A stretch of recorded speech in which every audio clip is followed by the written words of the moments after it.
Quel froid ce matin! Oui, mais au moins, il y a du soleil.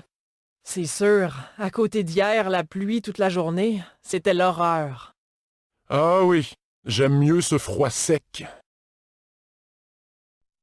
Quel temps fait-il aujourd'hui?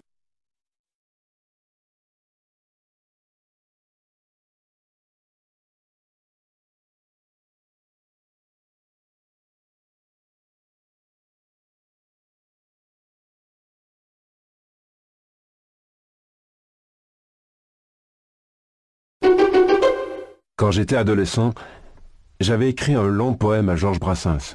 J'avais fini de le recopier. Enfin, c'était une espèce de chanson que j'avais fini de recopier dans le bistrot en face de l'impasse Florimond, où il habitait. Et j'étais allé lui porter. Sauf qu'il n'habitait plus là depuis des années et que j'étais assez rassuré qu'il n'habite plus là parce que je ne sais pas ce que je lui aurais raconté. Mais je l'avais écrite.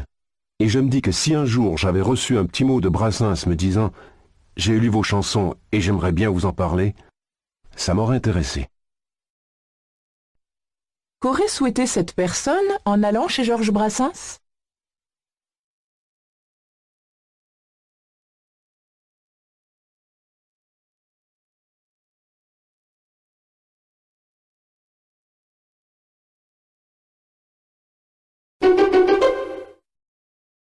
Bonjour à tous. Aujourd'hui, nous recevons Philippe Bouchard, sociologue, qui publie Les grands enfants chez Papa et Maman. Bonjour Philippe Bouchard. Dans votre livre, vous dites que les jeunes filles partent plus vite de chez elles que les garçons. Comment l'expliquez-vous? Elles sont plus précoces que les garçons, elles sont plus mûres et entrent plus vite dans les conflits avec leurs parents. Et qu'est-ce qui provoque ces conflits? Ils sont de toute nature, de l'habillement à l'argent de poche, en passant par le programme télé. Elles ont plus de disputes avec leurs parents au sujet de leurs petites amies, et elles sont donc plus pressées de partir de la maison, de devenir plus indépendantes. Pourquoi les filles partent-elles de la maison plutôt que les garçons?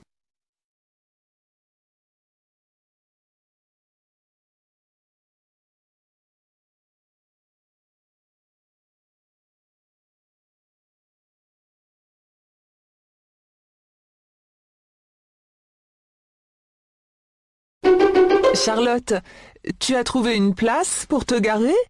Oui, mais j'ai mis au moins un quart d'heure entre les emplacements réservés et les arrêts minutes. Et tu t'es garé où? Rue Colbert, après l'intersection avec la rue en sens interdit. Tu as pensé à prendre un ticket de stationnement? Non, c'est gratuit dans ce quartier. Plus maintenant, la réglementation vient de changer. Bon, j'y retourne avant le passage des policiers municipaux. Quel est le problème soulevé?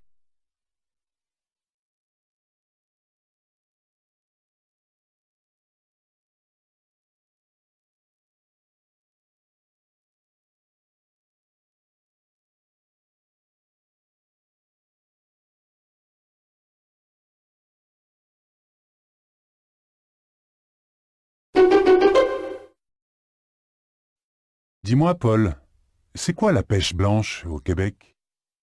On l'appelle blanche parce qu'on pêche l'hiver à la ligne en creusant des trous dans la glace des lacs et des rivières gelées. Mais vous devez geler et attendre le poisson sans bouger. Non, car chaque pêcheur se protège du froid en installant une cabane en bois au-dessus des trous. C'est une pêche d'intérieur? En quelque sorte. En tout cas, le poisson est bien frais. Pourquoi les pêcheurs utilisent-ils une cabane?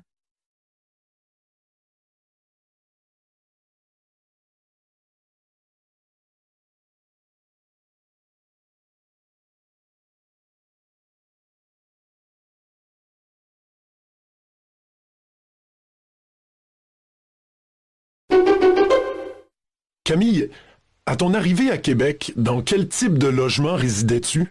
J'ai d'abord habité un appartement en colocation dans le quartier de Montcalm. Au bout de 6 mois à peine, j'ai emménagé à 2 pas du centre-ville. Oh, c'est très simple de trouver un logement ici. Ça se fait en quelques jours. Comment as-tu trouvé ton premier appartement? Avant de quitter la France, sur un site internet regroupant les annonces de colocation. Mais je conseille de chercher sur place. Il y a tout ce qu'il faut pour trouver facilement. On peut découvrir le quartier, voir si les pièces sont spacieuses, lumineuses et surtout bien insonorisées. Ce n'était pas le cas de mon premier logement, malgré le nom du quartier. D'après Camille, quel est le point fort de l'immobilier à Québec?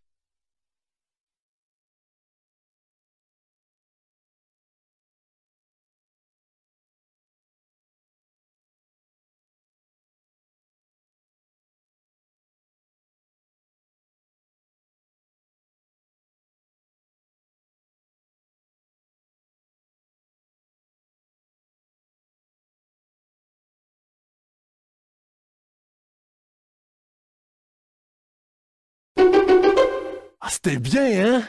Quel acteur, ce type! Il joue comme un dieu, non? T'exagères un peu, mais oui, c'est surtout le scénario qui était original pour une fois. Ouais, ça change un peu. Il y a que la musique, un rien mélo qui m'a ennuyé. C'est vrai, moi aussi. Mais les dialogues, t'as remarqué comme ils sonnaient juste, eux? Ça faisait l'équilibre. C'est quand même important, la bande sonore dans un film. Ouais, t'as raison. Ils auraient pu la soigner davantage.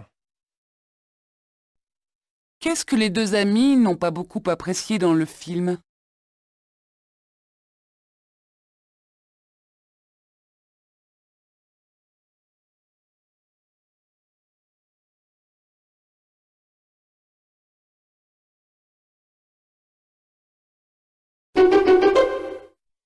S'il est normal que des espèces apparaissent et disparaissent au gré de l'évolution, il est par contre inédit qu'une seule espèce, la nôtre, mette en danger l'existence de l'ensemble du vivant.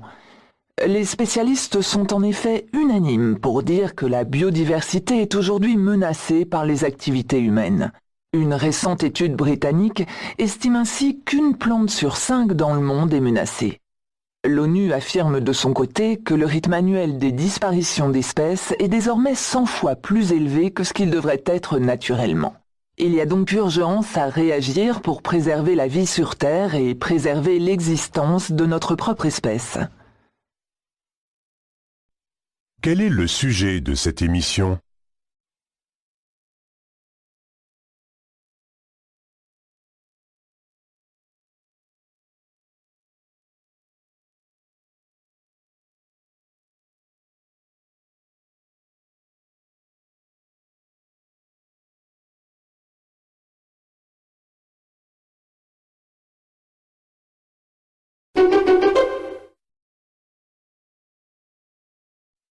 La vieille dame de fer dans tous ses états, ou comment les jeunes, sans complexe, se sont mesurés à cette forme unique qu'est la Tour Eiffel.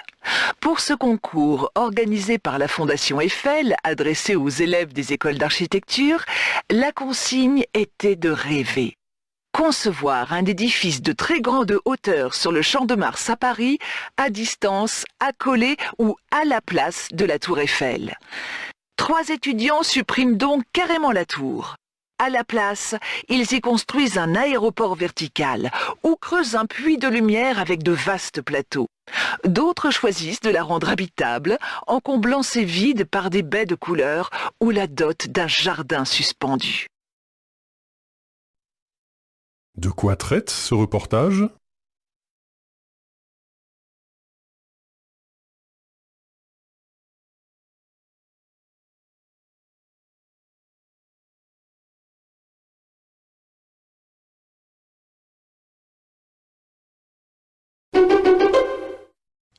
L'effet sur l'apprentissage est faible, mais les notes ont d'autres fonctions.